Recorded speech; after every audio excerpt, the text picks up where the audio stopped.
Turkey's President Erdogan seals election victory to enter third decade in power. Turkey's election board on Sunday confirmed that Recep Tayyip Erdogan has won Turkey's 2023 presidential election, extending his rule into its third decade in power after facing the tightest race of his career.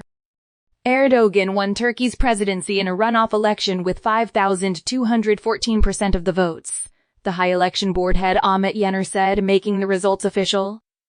With 9,943% of ballot boxes opened, Erdogan's rival Kılıçdaroğlu received 4,786% of the votes, Yener said, with a gap of more than 2 million votes between candidates.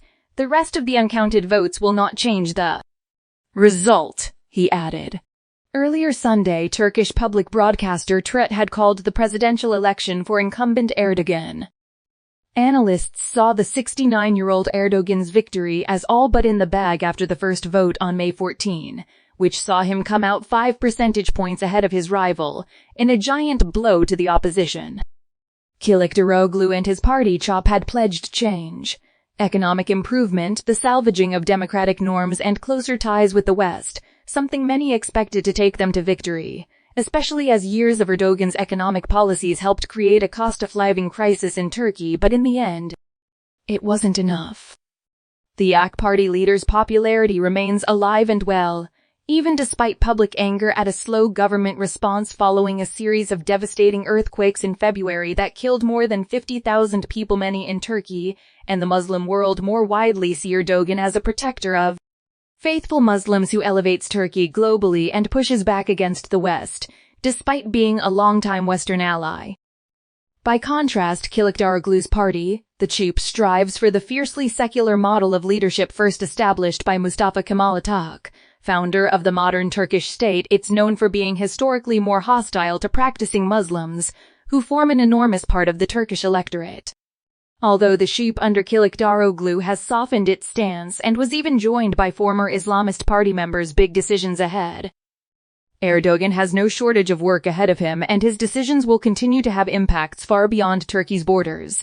The country of 85 million people boasts NATO's second-largest military, houses 50 American nuclear warheads, hosts 4 million refugees, and has taken up a key role in Russia-Ukraine mediation. Western allies will also now be waiting to see whether Erdogan finally agrees to accept Sweden's application to join NATO.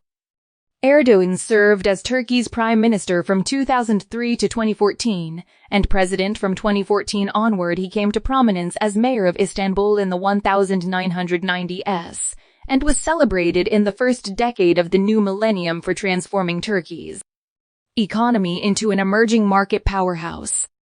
Recent years, however, have been far less rosy for the religiously conservative leader, whose own economic policies have contributed to inflation surpassing 80% in 2022 and Turkey's currency, the lira, losing some 77% of its value against the dollar over the last 5 years. International and domestic voices alike also sound the alarm that Turkey's democracy under Erdogan is looking less democratic by the day.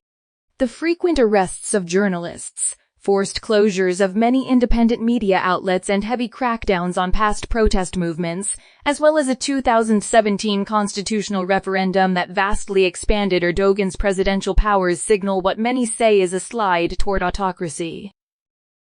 The Turkish president rejects the criticisms, but with a fresh mandate to lead and previous reforms consolidating presidential power, very little stands in the way of a stronger Erdogan than ever before.